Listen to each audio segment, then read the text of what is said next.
Hey, welcome back to the show. With wildfires, hurricanes, and a tragic increase in boob sweat, we are once again being reminded of the catastrophic impact of climate change. But when we think about ways to fight back, there's one thing many people are overlooking: what we eat, or more often, what we don't eat.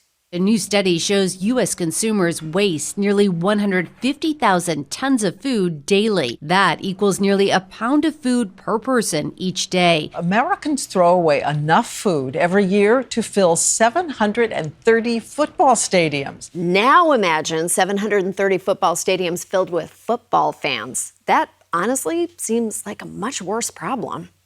Because of corporate polluters, so much about climate change is out of our individual control. But cutting food waste is one way we can fight climate change, and we should all be doing it. For example, I do my part by religiously eating the whole cherry, including the pits. I'm basically a human composting machine, and you know what? I feel like a goddamn hero every time. Globally, we throw out about a third of all the food that we grow. But in wealthy countries like the U.S., around 40% of wasted food is thrown out by consumers, and it's destroying our planet.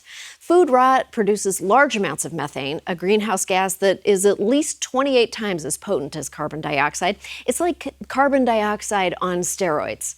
Another reason to hate methane? It's the only molecule that can't stop asking, do you even lift, bro? Food waste accounts for 10% of global greenhouse emissions. That's almost twice the annual emissions of all cars driven in the U.S. and Europe. It's why Al Gore's latest documentary is called An Inconvenient Pizza. The Hollywood Reporter called it a slice of fear. It's not just the food that's being wasted, it's also the natural resources needed to produce the food. 80% of our water, 10% of our energy, 40% of our land is used to grow our food. Just last night I was at a barbecue and there were all these extra hamburgers. For each one of those hamburgers, the water that went into producing it is equivalent to taking a 90-minute shower. See, that's why you should always eat a hamburger while you take a 90-minute shower, just to be extra safe. Waste occurs at every step of the production and consumption cycle. Farmers often plant more than consumers demand as a hedge against pests and weather damage, leaving much of what's left over to rot. Fresh produce even gets tossed solely because of cosmetic imperfections, or so-called ugly produce, which is a shame, because the produce may seem ugly at first, but once it takes off its glasses and lets down its hair, it actually has a great personality. Yet even the sexiest cauliflower doesn't have a guarantee of finding a home. Grocery stores overstock produce in order to make their shelves look bountiful to attract more customers, and it works every time. Except with turnips, because turnips are the devil's vegetable.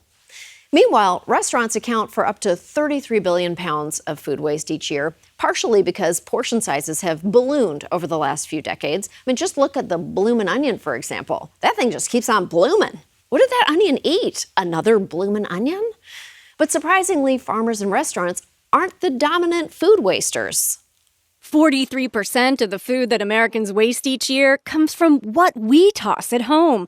That's double the 18% that restaurants waste and the 16% that grocery stores throw out. The average American family tosses out anywhere from 15 to 25% of the food they buy. I mean, imagine walking out of a grocery store with 4 bags of groceries, dropping one in the parking lot, and just not bothering to pick it up. Let's not judge too soon. She could also just really love raccoons.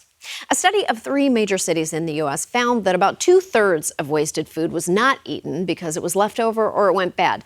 The problem is exacerbated by the confusion surrounding use-by date labels, the only dates less trustworthy than the men you meet on Drifter. There are almost no clear national guidelines for food labeling and date labeling. The sell-by date doesn't mean that a gallon of milk is spoiled. It means that that's when the manufacturer wants you to sell it by, and yet 80% of people will look at that and throw it out on the sell-by date. And the most important tip of all? I would smell it. Yeah.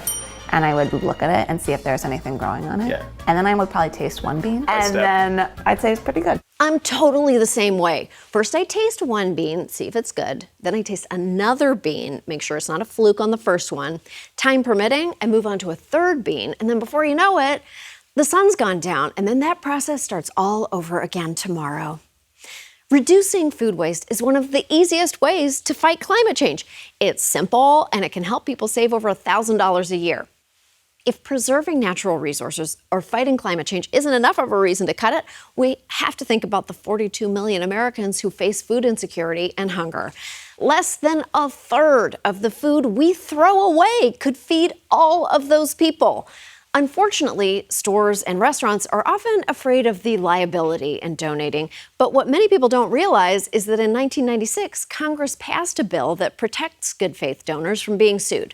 Despite that, some states still bar stores from donating out-of-date food to food banks, which prevents so many people from being food secure. Look, we usually have to rely on companies or the government to make any meaningful difference when it comes to climate change. But cutting food waste is something every single person can do today that would make such a huge impact. Aw, thanks for watching. If you'd like to hear more from Full Frontal, hit subscribe and visit our page for more videos. Or if you'd like to be radicalized, leave YouTube on autoplay.